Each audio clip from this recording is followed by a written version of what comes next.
Advocate Tajul Islam, আসলে আইনি দিকটা আপনার কাছ থেকে শুনবো, বা অনেকগুলো প্রশ্ন যেগুলো বারবার উঠছে সেগুলো একটু স্পষ্টীকরণের জন্য ভালো হয়েছে যে একটা মোটামুটি আলাপ আপনাদের মধ্যে হয়ে গেছে। প্রথমত শুরু করতে চাই আপনাকে দিয়ে যে তার ফেরাটা, এখন ফেরার একজন নাগরিক যখন অন্য দেশে থাকেন, তার যাওয়া এবং ফেরা দুটি নিয়ে এক ধরনের কি বলে আইনি কাগজপত্র দরকার হয়, ট্রাভেল ডকুমেন্ট, সেটা নর্মালি হয় পাসপোর্ট। এখন তিনি যদি ওখানে যান, তার সঙ্গে সেই পাসপোর্টটি আছে কিনা, কিংবা ফেরার ক্ষেত্রে তাকে আসলে কিভাবে ফেরাটা, বৈধভাবে ফেরার কোনো পথ আপনি দেখেন কিনা? জি, ধন্যবাদ আপনাকে। প্রথম কথা হচ্ছে ফেরা দিয়া যদি শুরু করি, তিনি বাংলাদেশ থেকে পালিয়ে গিয়েছেন। একটা ছাত্র জনতার মহাগণ অভ্যুত্থানের মধ্যে তিনি পালিয়ে গিয়েছেন তার জীবন বাঁচানোর জন্য। তাকে কোনো সরকারি অফিসিয়াল প্রোটোকল দিয়ে বাংলাদেশ থেকে পাঠানো হয়নি, বা বাংলাদেশের যারা তাকে দিল্লি পর্যন্ত প্রাণ বাঁচানোর তাগিদে একটা মানুষকে একটা মানবিক সাহায্য করা হয়েছে, যে এই লোকটাকে এখন তো বিক্ষুব্ধ জনতা একেবারে মাটির সাথে মিশিয়ে ফেলবে, কোনো রকমে তার জীবনটা রক্ষা করার জন্য তারা একটা মানবিক দায়িত্ব পালন করেছেন। এটা কোনো অফিসিয়াল ভিজিট ছিল না, অফিসিয়াল কোনো ফ্লাইট ছিল না, বা বাংলাদেশ গভর্নমেন্ট অথবা সেনাবাহিনী বা বিমান বাহিনী বা যে বাহিনী যারা ওনাকে নিয়ে গিয়েছেন দিল্লি পর্যন্ত পৌঁছতে সাহায্য করেছেন, তারা কি অফিসিয়াল এটাকে স্বীকার করেন? এটা কিন্তু বাংলাদেশের কোনো অফিসিয়াল ডকুমেন্টে নাই, কেউ স্বীকারও করছে না। কারণ এই কাজটা হয়েছে একটা মানবিক ভাবে একটা মানুষকে তার জীবন বাঁচানোর তাগিদে উনি সাহায্য চেয়েছেন যে আমার বাঁচতে হবে, আমাকে সরাও, তো তাকে সেভাবে সাহায্য করা হয়েছে। সুতরাং কোনো অফিসিয়াল ভিজিটে তিনি যাননি।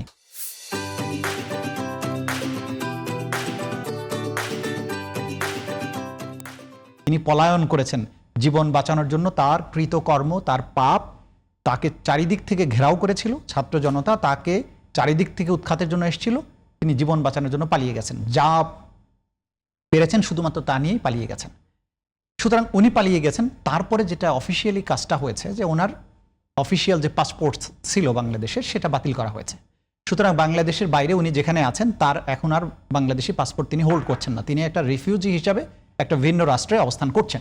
সেখান থেকে তাকে, যেহেতু তার মৃত্যুদণ্ড হয়েছে, তাকে বাংলাদেশে ভারতের সাথে সম্পাদিত যে আমাদের অপরাধীর বহিঃসমর্পণ চুক্তি বা এক্সট্রাডিশন ট্রিটি, যেটা 2013 সালে বাংলাদেশ সরকারের সাথে এই ভারত সরকারের সম্পাদিত হয়েছিল, এবং সেটা কিন্তু স্বাক্ষর করেছিল শেখ হাসিনার গভর্নমেন্ট।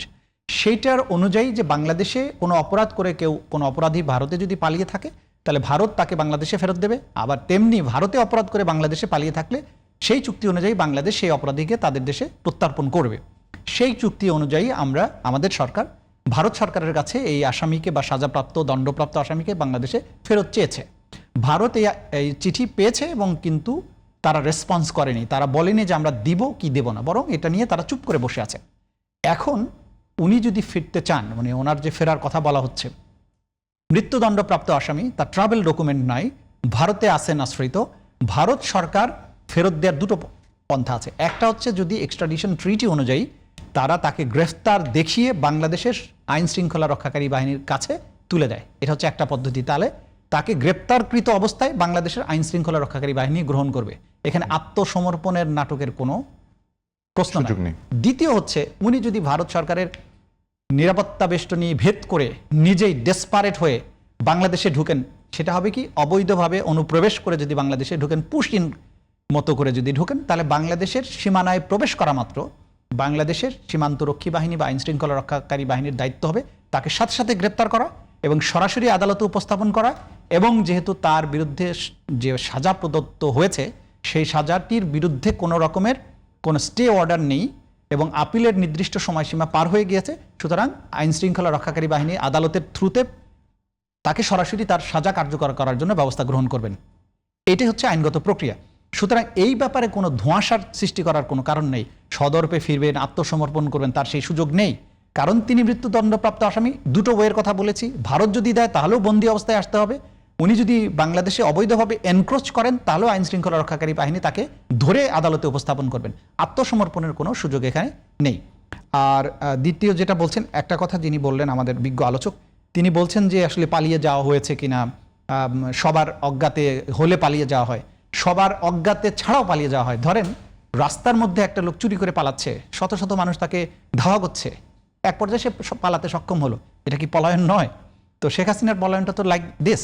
সুতরাং অপরাধ করেছে মানুষ দেখার পরে বা অভ্যুত্থানের পরে সেই পলায়ন সবার চোখের সামনে হয়েছে, হেলিকপ্টার আমরা দেখেছি, আমরা দেখেছি বলেই উনি পলায়ন করেননি, উনি গোপনে চলে যেতে হবে পলায়নের জন্য, এটা সঠিক নয়। আরেকটা বিষয় একটু স্পষ্ট হতে চাই, কিন্তু দাস ভাই, আপনি কিন্তু বললেন যে মানবিক কারণে তাকে এইভাবে করা হয়েছে, তাকে পাঠানোর ব্যবস্থা করা হয়েছে মানবিক কারণে।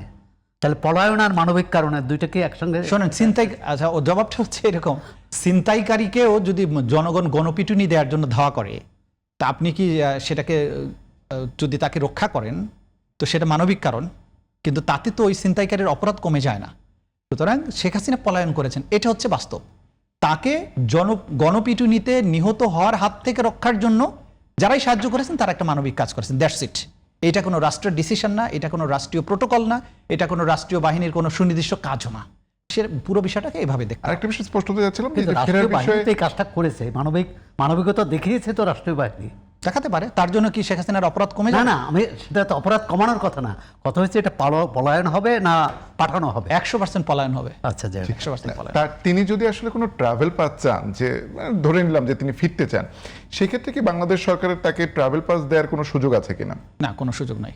ট্রাভেল পাস দিবে হচ্ছে ভারত সরকার তাকে ট্রাভেল করার জন্য। বাংলাদেশে তো উনি ওয়ান্টেড, তিনি ওয়ান্টেড সাজাপ্রাপ্ত আসামি।